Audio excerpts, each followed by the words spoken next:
Hello, everyone. My guest today is Rajeev Gupta. He has extensive experience with application architecture and on-demand computing and over 16 years starting and growing tech companies. In 2002, he co-founded Avankia, which was one of the first companies incubated by Salesforce. The enterprise gave raise to DBSync, a data management platform that provides a wide range of functionalities, including integration, backup, and archiving. Rajeev, are you ready to take us to the top? Yes. Okay, so DBSync, first question, is it a pure play SaaS company? Yes, it is a pure play SaaS company. We are in the iPaaS and cloud data replication space. That's great. Okay, yeah, so give us an example of how a customer is using you. If you're a Salesforce.com customer and you want to integrate your Salesforce with your accounting system, be it QuickBooks, Great Plains, or any other systems, you're likely going to call us. We integrate, sales being completed into invoicing and payments getting received. Anything to think about cloud data into other applications, we do those. And how do people pay you on average? Is it kind of annual contracts only, monthly? Yes, so we do annual contracts. And it's basically $200 a month, and it goes up to $1,000 a month. So a wide range based on what services you're looking for. What would you say is a fair average in terms of ACV? Is it about $200 per month, so $2,400 a year? I spend $500 to $600 a month. Okay, got it. So maybe closer to call it, $6,000 a year, something like that. Right. That's great. And put this on a timeline for us. So it sounds like you got pretty active at Salesforce. You launched this in 2007? Yes. So early days, we bootstrapped it all the way. So we launched the first version got launched in 2007, and then that was a desktop-only version. We rebranded the company and reset it up in 2009, and that's when the SaaS, the iPaaS, got launched. I see. And what have you been able to scale to today in terms of total customers on the platform? So we are about 700 plus. 700. Okay, that's great. So fairly healthy. And I want to dive more into kind of how you're growing in this space, where you see the space going. But first, can I take you said ARPU was about $500 a month, right? Right. Yeah. So that would put if I take 700 times $500 a monch on average, you guys are about $350,000 a month right now in revenue, something like that? Less than that. Okay. Which of those numbers is wrong? The 700 customer count or the 500 average? 500. That's the recent. Where you're gonna likely look at whatever has happened from 2009 to 2. So if you were to average that, we'll be more like you can have it as 250. Okay. So that, by the way, that's pretty typical to start off cheap and then kind of increase price over time. So 250 as an average across your 700 customers, that puts your revenue more about $170,000 a month. Is that right? Yeah. Okay. Yeah. And give us a sense of growth. So a year ago in October of 2017, what were you doing per month? So, last year we have grown about 63%. Okay. So call it maybe about $110,000 a month about a year ago. Yeah. That's great. And help us understand the story here. So where's the growth coming from? New product lines, deeper, customers paying more, or just new customers altogether? It's new customers, customer adding stuff. So they've just had 2 connectors. Now they're having 3 and 4 and 5. That's where the growth is going from $250 to more like $500-$600. So we're having a lot better retention rate now. We are. What's better? So what's your retention rate today? Again, we don't disclose those numbers, but it's improved by 7% over last year. Okay. Churn is like the critical number in a SaaS company. Can you give me some insight into what your churn is and how you manage it and how you've improved it? It depends. The classical way to think about churn is we have a wide spectrum of customers. We have very small customers and very large customers. Now, large customers, we don't lose them. It's more like 97% retention rate. But small customers, on an industry average, is about 2% a month.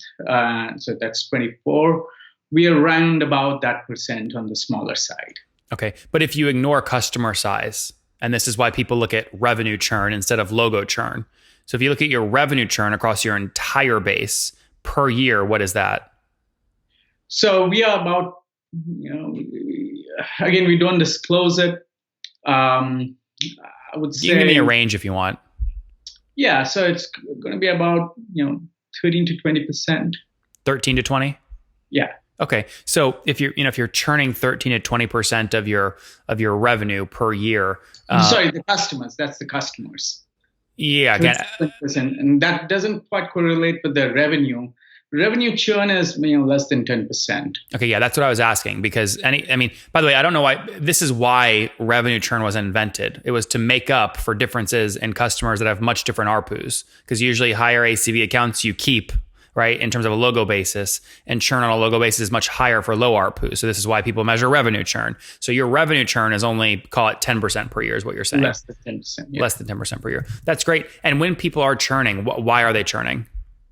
It's any integration company, if they just have 2 points of integration and we drop 1 point, like they're signing off from Salesforce or Microsoft or outgrowing QuickBooks into new systems, that's when the churn comes in. So that's where we see, especially in the smaller and larger segment, we don't see that much churn at all. And can you help me understand more about kind of your team today and the breakdown between sales and engineering? Sorry, your voice was breaking. Can you ask me that question again? What's your total team size today?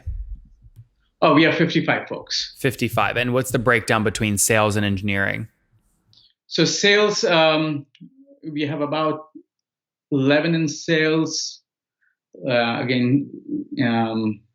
12 in engineering, and then we have 7, 8 in services, account management. We have 3, 4, and the rest is support. And where's everybody based?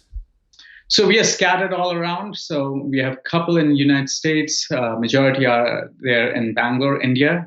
We have a presence in Europe and South America. Okay. And obviously this space is, growing rapidly. Would you say that most of your success is directly tied to the Salesforce App Exchange, or are you getting customers from other sources? Again, your voice was breaking. You will have to repeat that one more time. Yeah, my question was, is most of your growth tied directly to the Salesforce App Exchange, or are you getting customer growth from other sources? So yes, a good question. We initially started with Salesforce, so that still dominates most of ours.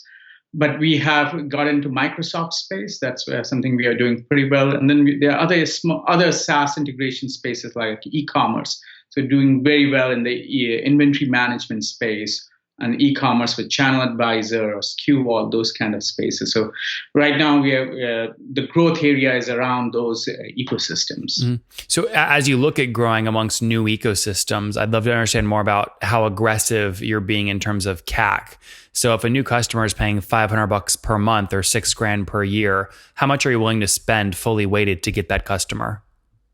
Oh, so we break even second month for most of the customers. So our cost of acquiring a customer is extremely low, mainly because a lot of this is through our relationship sales that we go through in each of these ecosystems, and our cost of sales from sales and operation being in India, and the way we have optimized it.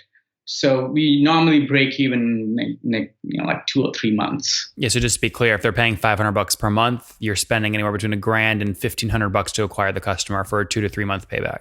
Yes. Okay. And where are you typically spending that money? Is it the sales rep traveling around? Is it direct paid spend on Facebook and Google? Where is it?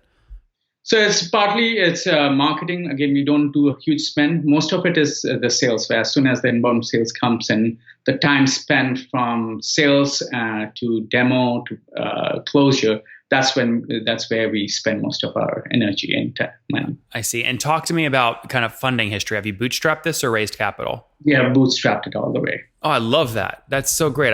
More CEOs need to bootstrap. That's wonderful. How have you resisted the urge? I think right now we are making more cash. We are trying to figure out how to invest that first before we go ask for more money. We are rapidly hiring across every department.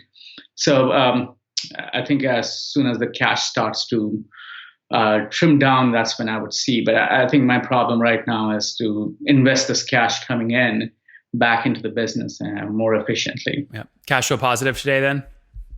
Yes. That's great. Very good. All right, let's wrap up here with the famous 5. Number 1, what is your favorite business book? Steve Jobs. Isaac, the famous Steve Jobs books. Number 2, is there a CEO you're following or studying? From a management style, I was with GE, so Jack Welch, something I followed for quite a long time. Right now, I'm very fascinated by Elon Musk, and obviously Steve Jobs has been there. Number 3, what's your favorite online tool for building the company? Oh, Salesforce.com. We literally run on Salesforce. Number 4, how many hours of sleep do you get every night? 7 hours. Okay. And what's your situation? Married, single, kids? Married with 2 kids. 2 kiddos. And how old are you?